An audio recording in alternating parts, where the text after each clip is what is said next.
Hi Wiltshire Libraries, my name's Kate Mallinder and I write for teenagers. My book that's coming out this month is called Asking for a Friend. It's about three teenagers, Agnes, Hattie and Jake, and they're not really great friends. They sit near each other on the bus. Agnes is missing her sister who's moved to Weston-super-Mare to get a job. Hattie is struggling with her friends who have ghosted her and she's dealing with quite a lot of online bullying. And Jake's very, very worried about his health.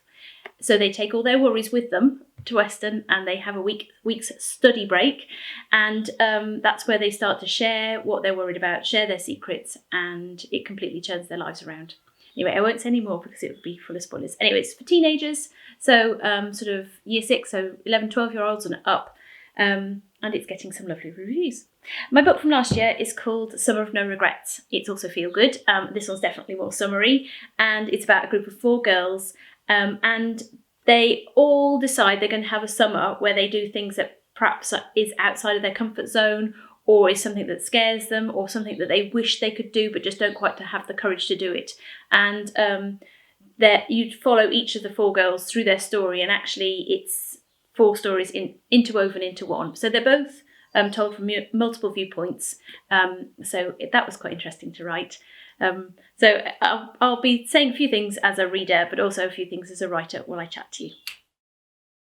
So firstly, I'm going to speak as a writer. And so during lockdown, I initially thought, oh, brilliant, I'm going to have so much time to write. I'm going to get through loads of projects and things. And I hadn't quite thought that through. There's a couple of reasons. I've got kids, so they've been at home. And so that does change the dynamics of how my day works. Usually kids go off to school and then I try and write during the school day and then try and put it away for the rest of the time. Obviously, it sometimes spills over and life's confusing and muddled like that.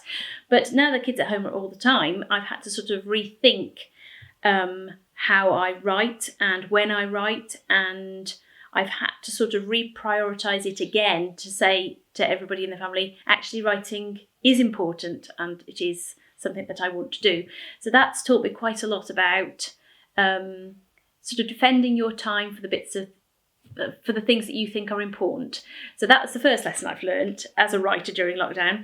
It's a bit of a sort of broad life lesson as well. But also I found that actually when you're worried or when you're anxious, your brain reacts in this way where you can't really think about the creative. You get locked into sort of worry, and so you are more concerned about the sort of primary things, that the absolute essentials of life. So you're making sure everyone's fed and making sure, you've got somewhere safe to live and all of that kind of thing. And actually to then try and get into the creative and start to make up stories has been quite challenging.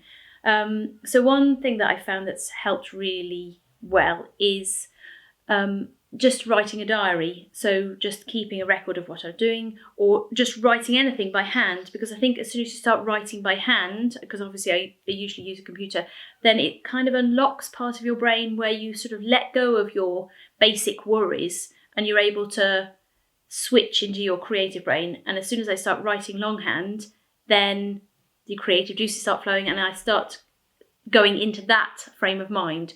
So it's a very weird thing to have realised, that actually if you are stressed or anxious, that writing is quite tricky.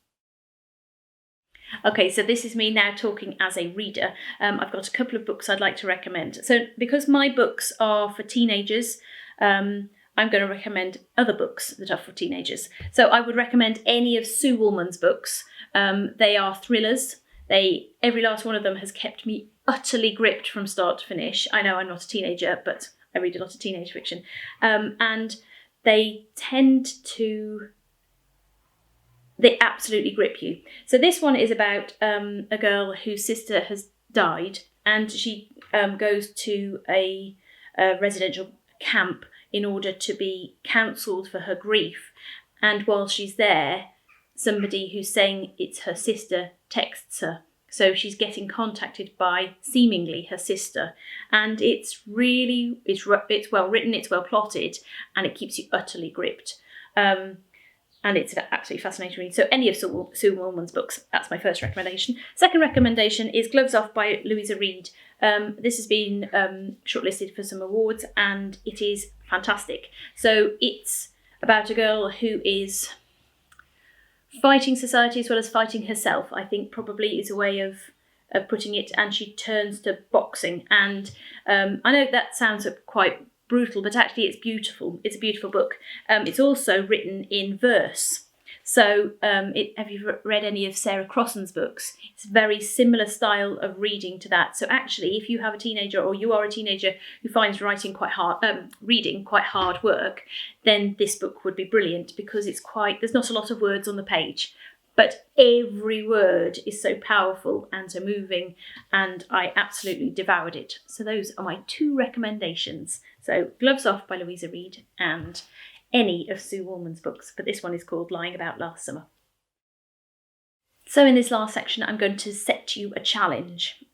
You may be a reader already, I guess you are if you're following Wiltshire Libraries, but you might not yet be a writer. So I think I'm going to set you a challenge, and that challenge is to keep your own diary.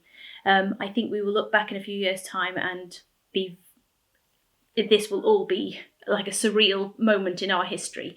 So keeping a diary is a very good way of keeping a record, but also getting you writing. You can do it on your tablet, on your phone. Lots of people write on their phones. You could write it on a piece of paper, back of an envelope. Just get used to writing something. So some people write flash fiction, which is really, really, really super short fiction, and you see whether you can condense a whole story into 100 words or 500 words, and see whether you can't get the essence of a story into that. So a diary, but flash fiction, so really short. Or if you're wanting an extra challenge, try and write the diary for somebody else in lockdown. So try and imagine what it might be like for somebody who's in an entirely different situation to you. So, for example, I don't work at the NHS, so someone working at the NHS, what would your worries, concerns, your daily life, what would that feel like for you? Imagine you're a politician. Which side of the fence are you sitting on? And how does that feel like? Because actually, you're trying to find the human element in all of these stories. You're trying to find what makes them tick, where their motivations are, what their biggest worries are, what their biggest ambitions are. So keeping a diary, you get very quickly inside somebody's head. So I think that is my writing tip for you. So thank you very much for having me, Wiltshire Libraries, and I look forward to chatting to you again sometime.